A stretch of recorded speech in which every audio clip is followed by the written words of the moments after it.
点身上飘的雪，也走过像身边上小小吹过来的风。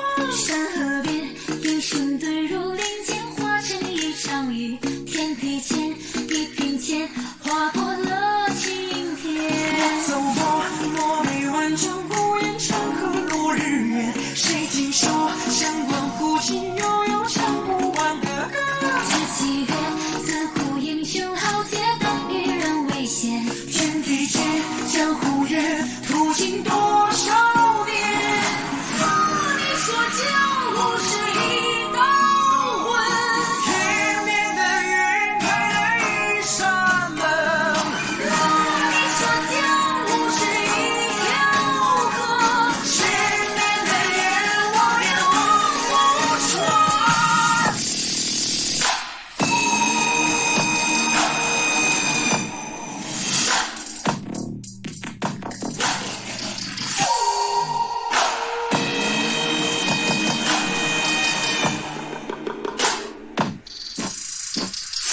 我走过墨梅万丈不言长河落日圆，谁听说相关湖景悠悠唱不完的歌。知其月，自古英雄豪杰等与人为险，天地间江湖月，途经多少年。你说江湖是一道魂，天边的云开了一扇门。你说江湖是一条河，前面的夜我也望不穿。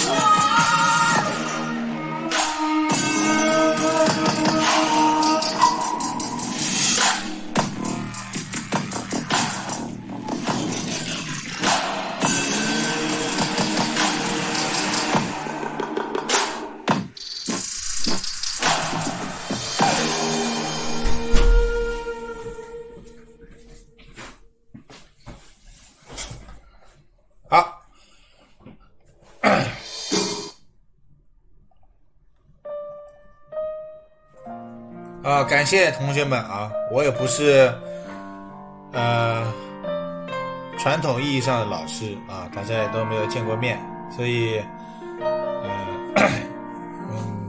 你们更应该去给自己真正的老师去发，忽然之间，还有你们孩子的老师，那些拿着工资的老师更辛苦啊。我想起了你，才想到自己，我为什么总在非常脆弱的时候怀念你。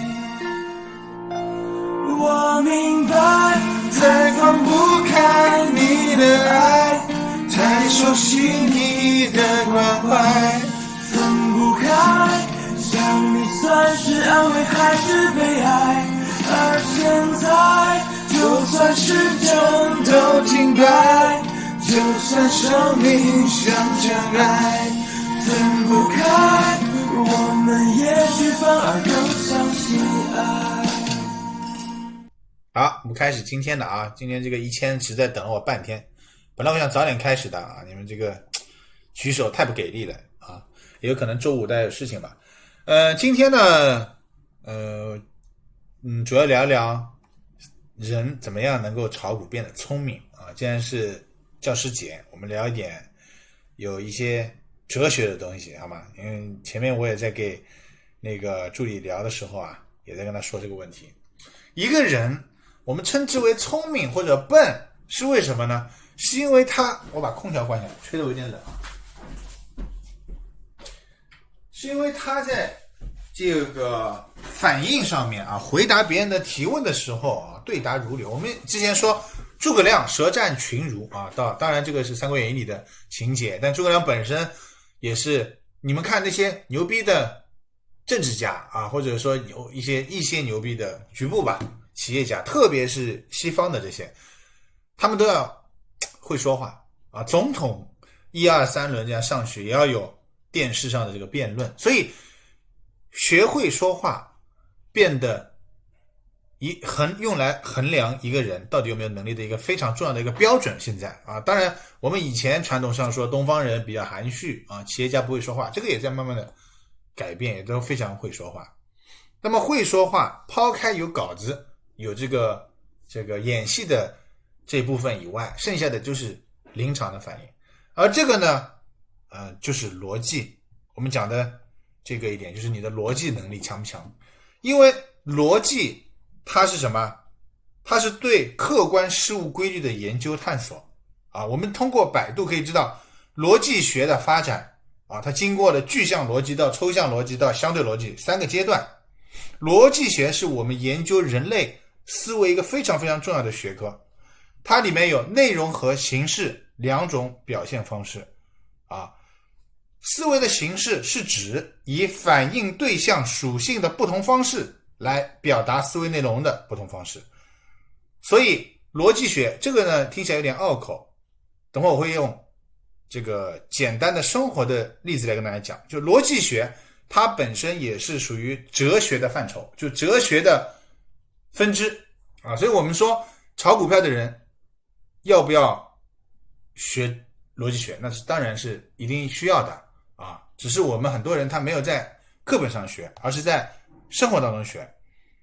而一个笨的人，或者说我们经常说到的杠精，不要打断我啊，我想到什么说什么，容易打断我。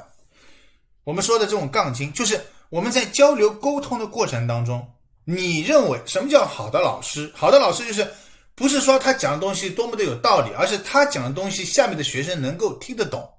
而如何体现这个，就是他在分析事物或者分析个股的时候，能够把复杂的东西简单化，不然的话就会形成很多的矛盾。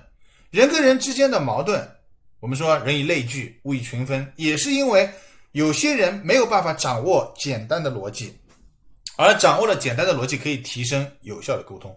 正确的沟通它一定是由逻辑构成的。我用一个小学的这个一个题目啊，我这写出来啊。在逻辑上面我们有正确的逻辑，那一定有不能说是错误的逻辑，就是利用逻辑的一些漏洞，或者说逻辑的一些诡辩来进行辩论的有很多。举个例子，1/3乘以3等于1，这个但凡稍微有一点数学常识的人都知道，这个题目没有问题。好，但是我用逻辑的点来反问你，1除以3等于 0.333， 对吧？那么3个 0.33 等于 0.99， 那么我想现在反问你，1除以3再乘以3，它并不等于1，它等于 0.99， 为什么？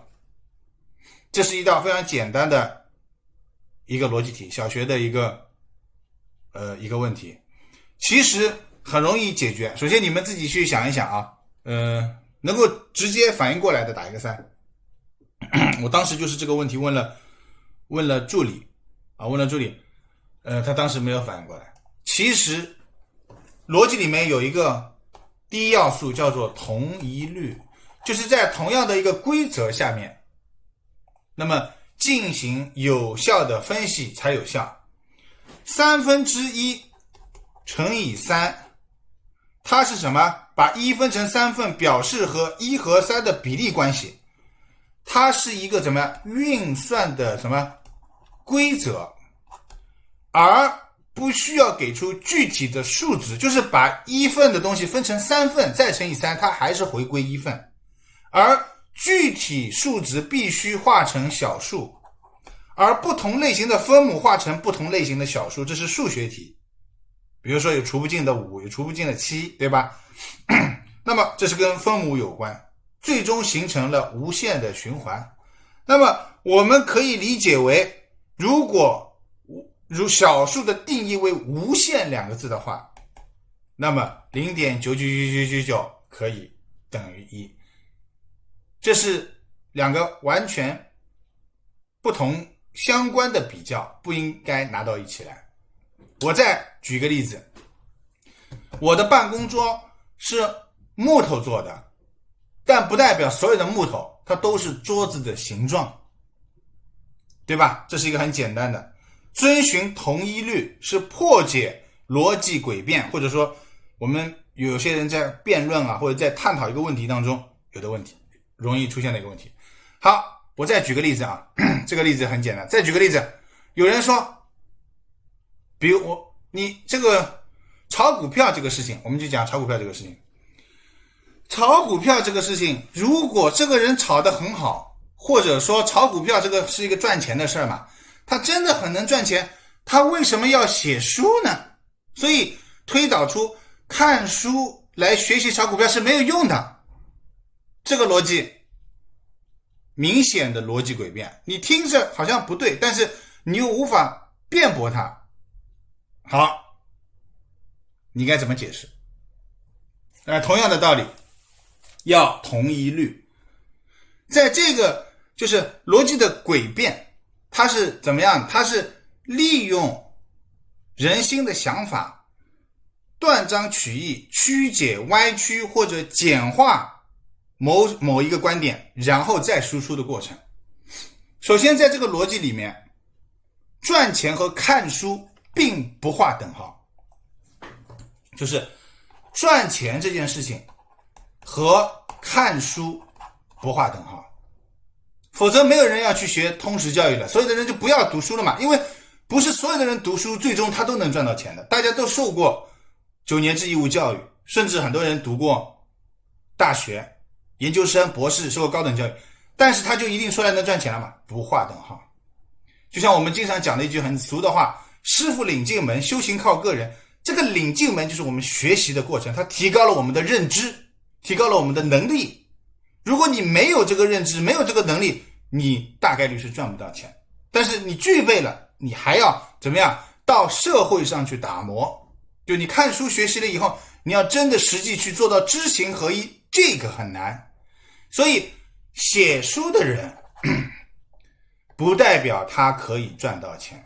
就像我经常跟大家说的这个基本面分析啊，里面需要极其强大的财务知识。那么是不是财务它就一定能在股票市场上赚钱呢？这个一定不划等号。能明白这个道理吗？听得懂打个3。就是看书和赚钱不划等号，那么写书跟赚钱当然也不划等号。不是说写书的这个人他就是在股票市场上能赚钱，很多专家你让他下场他未必做得过你，这就叫逻辑的诡辩。好，那么再来，有些人说某某人在评论一件事情的时候说，哎呀，你这个踢球踢得不好，或者你这个什么什么做得不好，他在评论这个输出他的观点，在评论这件事的时候，旁边一个人杠精一下怼他了，他说你别逼逼，有本事你行你上啊。是不是经常有这句话？就是一个人在说这个人或者说这个事做得不对不好的时候，一个人跳出来，有本事你行你上，往往把人怼得哑口无言。这种这个回敬的方法，或者怎么样拆解这句话，也是一样是逻辑问题。在我面前就很简单，为什么？我直接说答案了，是这个说这句话的人，他的思维，他把原本评判这件事情的观点曲解，或者直接转移到人身攻击上，从而诱发或者引诱输出观点的这个人的思维混乱。最好是激怒他，激怒他以后说出来的话，当然会更加不客观不理性。这叫偷梁换柱，移花接木，或者偷换，我们经常讲的4个字，偷换概念。因为别人在评判的是这件事情，而他把这件事情转移到了说出这个观点的这个人身上，这个就叫做什么？国外有一个非常好的名词叫做稻草人谬论。大家知道稻草人吗？稻草人是干什么用的？稻草人是跟 PUA 没有关系，这跟 PUA 没有关系啊，这个还是逻辑的问题。怎么还没？你说 PUA 就是你没明白这个逻辑。就是我在说这件事情，他引到了你不行你上啊，我这个人行不行和这件事情这个观点行不行没有关系，听懂吗？听懂打3，就是我评判这个人踢足球踢得不好和我会不会踢球踢得有没有他好没有关系，不划等号，这叫偷换概念的辩论，歪曲，对吧？扭转简化，然后来换一个思维的方式来攻击你。稻草人理论，稻草人是干什么用的？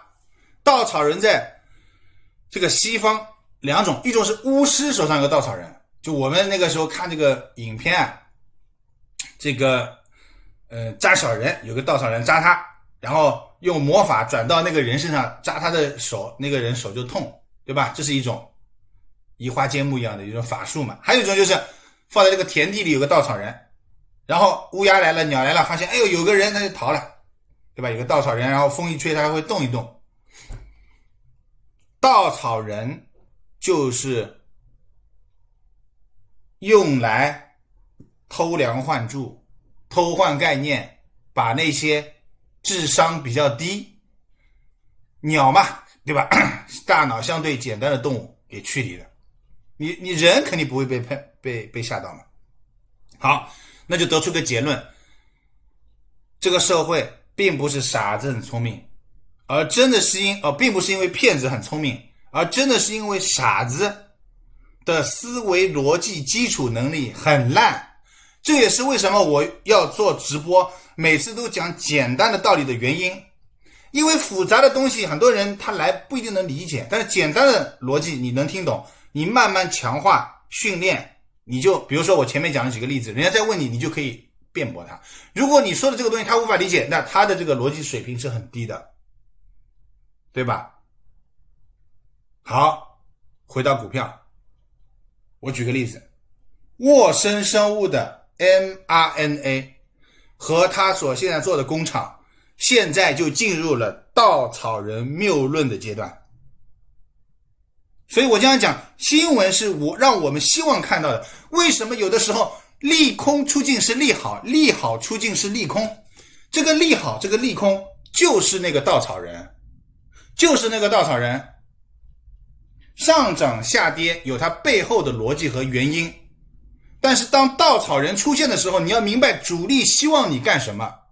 一句谎言当中也有真相，这就是稻草人架设的目的。能够理解的打3。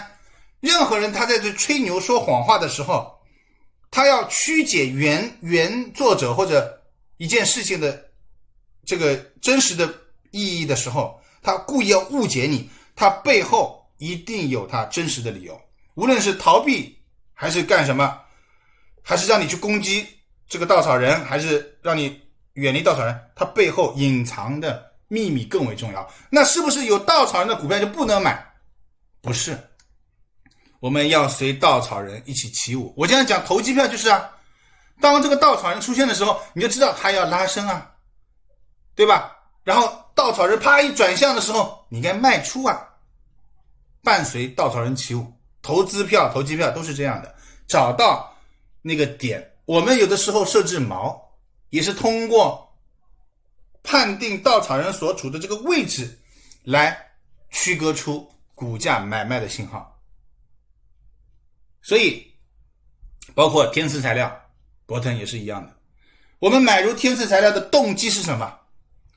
一个人做事情，他比如说逻辑思维用的最多的就是杀人犯，警察去破案，世界上没有完美的凶案，他一定当中背后有蛛丝马迹。哪怕这个犯人很聪明，他所想出的所有的绝招、蓄意谋杀的事情细节，都是为了逃避警察的追捕。那么他在逃避警察追捕的过程当中所使用的逻辑，就是那个稻草人。能理解吗？所以我们在炒股票的时候，逻辑学，特别是这个某一些细节的思维节点特别的重要。那么杀人，除了一些个别神经病无差别杀人，有没有？有，这个是非常少的。大多数的杀人他一定是有动机，那么我想请问各位买股票的动机是什么？如果你的动机只是为了赚钱，那你就犯了逻辑谬误、谬论。因为赚钱这件事情不是你买入股票的原因，它只是产出的结果。你买入股票的真正的原因，逻辑有体系的是这家企业的业绩会爆炸，这是正确的逻辑。听懂吗？就是你要预判这个企业会变得好、变得大、变得强，你跟随这家企业一起成长。股票涨只是结果，还没有听明白吗？逻辑的正确思维，就是一个人有逻辑和没逻辑的区别在于，我逻辑可以看到事物的本质，而不是表象。表象是股票会涨，但是本质是企业变强。听懂打3，这两个不是一个概念。就像你看书不一定会赚钱，这不画等号。如果你到现在还没有办法就是区隔的话，亏钱只是时间问题，你还在散户思维里面。你永远是要找财务不断的我依然讲的同比环比变好的企业，还不能只是同比，环比还要变得好。这种企业回调就是买入机会，听懂吗？好，那么天赐材料的动机就是因为涨价。你看涨价概念为什么都涨那么好？煤炭，对吧？当然今天是调整，我昨天文章里也说了，今天大概率是要当心的。当然这一天两天这不重要啊。煤炭的价格，焦煤焦炭的价格，它如果不出巨大政策，它还能够向上冲的话，它还是会冲一冲，它有政策风险。但是这些东西都是你逻辑背后的点点滴滴积累的。你买入的原因很简单，因为它涨价了，涨价了公司就能赚更多的钱，对吧？那么天赐材料就是六氟磷酸铁锂涨价了，然后呢，它的成本，我经常跟大家讲的一个非常简单的逻辑，它生产这个东西的成本比同行业其他竞争企业便宜 15%， 这是致命的护城河。当一个产品在一直向上涨价的时候，它又比别人成本做出来的成本技术，它公关成功了以后，它的做出来要比别人便宜 15%， 它就可以立于不败之地。能听懂吗？听懂打3。所以我们要去买它。至于它最后这个股票涨成现在这个样子，是后来发生的事情，不是买入的理由。不是说我们看它要涨了去买，不知道，股票涨跌无人预测，无人可以预测，但是这个企业的质地好坏我们可以做预判。买入的是企业。我已经说得很明白了啊，对吧？我再举一个例子，有可能因为这里阿姨妈妈比较多一些，我再举个例子。算命的人都是逻辑思维很强的人，所以很多人会相信算命这个事情，包括一些得道高僧，他把控人心的能力很强。我举个例子，我如果现在是个和尚或者一个算命的，我加上信仰这层外衣的情况下，你过来问我，你们3个人有3个 A、B、C 3个人来问我，你说大师，我们3个都是高3学生，或者小孩高3学生，我们成绩都很好，我们想考清华北大，你帮我们算一卦啊，这个高考我们3个人谁能中？大师就比如说我吧，我就对着他们竖出了一个手指，比了一个1，我的手啊比了个1，然后笑而不语说天机不可泄露6个字，然后你们可以回吧。我跟你们讲，从此立于不败之地。为什么？这就是逻辑。当3个人回去以后，一共只有4种结果。A 考上，一个人考上，他说大师太准了，太他妈准了，一个人考上就是我考上了嘛。如果 A、B 考上， C 落榜了， C 说大师太准了，就我一个人落榜，他就是跟我说的呀。3个人全考上， A、B、C 说大师他们太准了，他说我们一起考上了。 A、B、C 3个人都落榜了，他说太他妈准了，大师跟我们说一起落榜了。这就是逻辑的诡辩，4种可能全部涵盖，听懂打3。我们在预测股票的时候，你一定要把4种可能全部罗列出来，当他往哪个方向走的时候，做好执行的工作，而不是去猜明天到底谁涨谁跌，谁考上谁没考上，那是错误的。之前花大量时间研究的是企业本身，有的人侃侃而谈，有的人沉默不语，不说话，不会说话，区别就在于逻辑思维能力。同样两个侃侃而谈的人，有的人你就会嫌他啰嗦，有的人1、2、3、4、5点都在点子上面，区别就是那个在点子上的，他抓住你想听的内容，他的逻辑能力更强，同时还能够判断你想听啥。这就是看问题的本质，不然你会被骗子随便骗。对方错误的言论可以轻易的说服你，他只要一句话说，如果炒股票看书有用，都赚钱了呀，对不对嘛？这么多散户看股票书，有几个赚钱了？还不是亏70%亏。看书和你能不能学会当中的内容，并运用到自己性格适合再去买，两回事啊。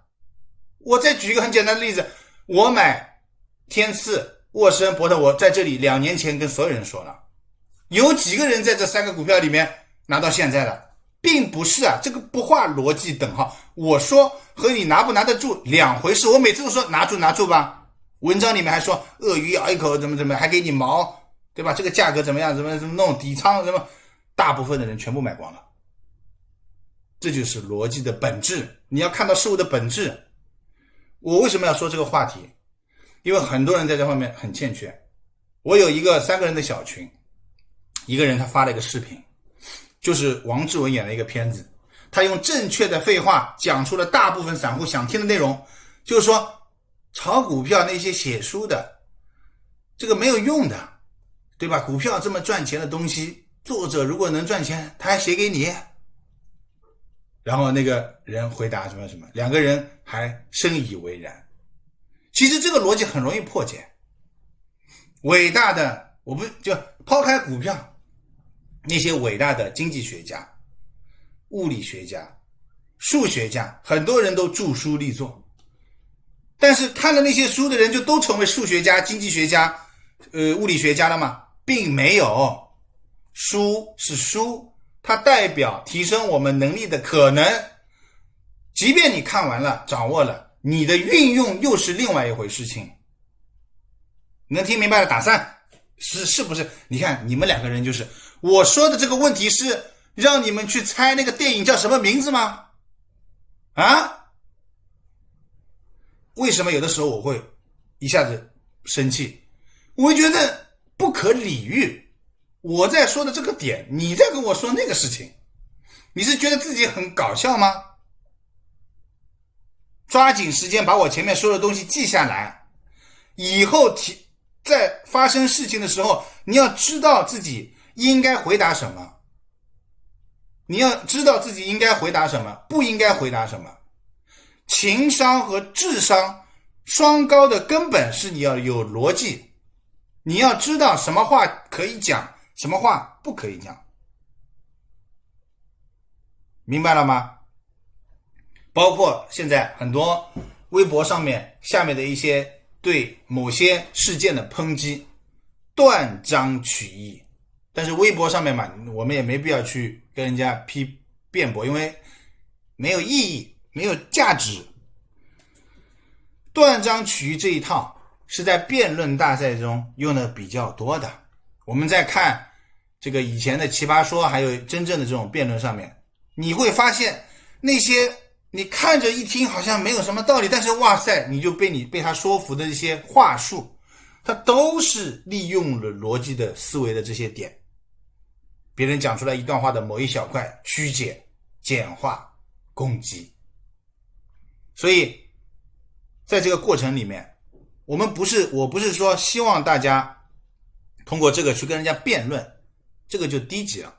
我是希望大家通过逻辑看到本质，去在股票市场上找寻真正属于你自己的3驾马车。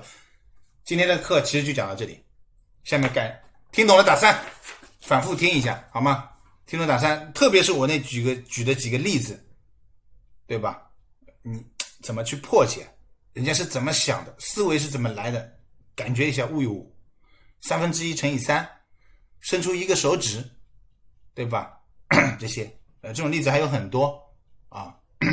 感谢一下，第1名李楠喜欢一个人，第2名拉比克，第3名薛定谔的猫 WHY 梅珍7万玉沐晨宇水镜莎莎申万杰开心宝贝卢燕小光头，后面并列李姐苏丹大凯小光头水水 Fisi 苗桑唐牛暖暖傲视蓝雪 Ace X 轩雨人司马萧寒东方雨红旺家女 Ria FH 第365天1米阳光 YY 胖子胖胖轩妈葛文飞张振宇徐志伟轩妈咖啡韵林 YK1 元春荷塘月色，感谢你们支持。助理说感谢一下庄云同学在检查新书中出现了错别字，其他同学发现的话也请联系助理登记，谢谢。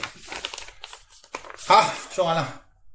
我们在留言里面可以经常看到有人提问，老师怎么加班级，老师怎么那个，然后最近就是老师以前是，现在好一点，老师涨他就直接把涨打在留言里面，现在好像这个错误比较少一点，现在就是我这个牌子打赏几次啦，我什么时候这个进的这个关注大就一直在问。其实这些完全可以通过不同的几种方法去解决，而找到解决方法的人，他就是比不找到解决方法的人逻辑思维能力强一点。当然你也可以说他懒，那懒不就是一样的吗？人的脑子记住是越用越灵活的，而不是越休息越灵活的。你越懒，你这个神经元的这个节点传递就会出现问题啊。为什么说打麻将的人不太容易老年痴呆啊？这不是一句玩笑话，因为你经常思考的人，他就能够对这些抵抗一下啊。你天天睡懒觉，脑子什么事情都不想，就知道快乐，那你这个也退化的会比较快一些啊，这个是没有办法的事情。所以我们经常讲哲学家是人类这个领导我们前进的灯塔，哲学就是让我们思考啊，哲学就是没有固定的答案，只有方法和定位。我经常讲，同样一件事情从不同的角度看问题的结果是截然不同的。什么叫对，什么叫错，什么叫好人，什么叫坏人，它没有绝对的。我反对一言堂，反对民粹的爱国，就是这么一个道理。巴菲特曾经讲过一个逻辑题，他也是给小学生的，好像人家说哎呀，这个股神你这么牛逼，这个逻辑怎么锻炼的？巴菲特说我给你们提一个问题，两个人同时从两个肮脏的这个烟囱里面爬出来，一个浑身这个脏兮兮臭烘，一个干干净净，请问你们认为哪一个人该去洗澡？你们回答。 A 是肮脏的人， B 是干净的人，他们同时爬出来了，互相对视一眼，哪个人会去洗澡？逻辑题，你也可以说是脑筋急转弯吧。哪个人会去洗澡？ A 是那个肮脏的人， B 是那个干净的人，哪个人会去洗澡？直接回答，对错无所谓啊。好，有人说干净的，有人说都去。好，首先回答干净的人就错。当然我理解你为什么说，因为干净的人从他的这个角度看到那个 A 是脏的人，他就想去洗一下，而 A 的人看到这个 B 是干净的，他有可能不去洗，对吧？是从这个角度去出发。那 A 的人是傻子吗？他不会看自己的身体吗？他难道眼里只能看到 B， 不能看到他自己吗？这个问题最大的问题在于，让我们去思考的哲学问题在于，同样的两个烟囱，对吧？为什么一个人爬出来是肮脏的，一个人爬出来是干净的？这是这道题目应该去思考的。它没有答案，它没有答案。为什么都是这种两个不同的肮脏的这个烟囱，一个人是干净的出来，他为什么是干净的？他用了什么样的方法？这是要去思考的，不同的位置、不同的角度看问题的方法不同。什么脸看不懂，身上看不到的，你爬烟囱身上看不到的，对吧？这就是爱因斯坦的2个烟囱。当然它只是一个故事啊，它不是说一个真实的这个事情，它只是一个假设问题。那么我们在说逻辑推理的时候也是一样的，正确的推理又被称为有效推理，而一个有效的推理在推理的过程当中，作为前提或者假设的语句必须是真实的。比如说我们在判断一个人杀人的时候，他必须动机、过程、行凶、这个工具、指纹等等这些东西都要指向他，当中有一个证据链出现问题或者是作假的，这个逻辑推理就不成立，对吧？那个叫什么美国的那个谁啊，杀妻的，他为什么没被抓？当庭的时候法官那个辩护律师让他穿那个手套，就是警方收到的那个手套，当场穿的时候他穿不进去，他虽然能够戴进去，但是辛普森案嘛，但是他很难戴进去啊，不管是他因为遇水收缩了还是怎么样，反正就是直观就感觉那个手套并不是他的，很有可能是栽赃。然后呢，辛普森回来的时候呢，警方抽了血，比如说多少 cc 血抽了，然后再拿出来当证据的时候，这个血少了一点，而少了的这一点呢，在其他的证据链上又发现有他的血，容量又差不多，所以种种的证据链出现了问题，有可能怀疑警方就是做了假的证据，所以辛普森无罪当庭释放。就是逻辑推演就是这样的，它会产生矛盾的，好吧？所以我们在论证一个事情，我们这样讲，我们在做股票的时候，我当时说口罩是最不用证伪的，口罩啊，就是当时第一波起来的时候，口罩最不用证伪，口罩最简单，因为疫情一来大家都要戴口罩。那么下一步就是生产口罩的原材料哪一个会断供，后来发展到是熔喷布，对吧？但是口罩除了熔喷布还有无纺布还有别的一些东西，我们不知道哪个会断，你要做的就是观察，包括现在磷酸铁锂，对吧？先是锂矿，后来磷，后来什么都来了，对吧？月桂股份为什么能涨？它就是磷矿啊。一个做糖贸易的公司一直跌到3-4块钱，一下子暴涨翻个倍，为什么？它有磷矿啊，就这么一个简单的一个逻辑，对吧？然后我经常跟你们讲的自然奔落法，一个股票叫什么名字？金诚信吧。它为什么能连续上涨2天涨停？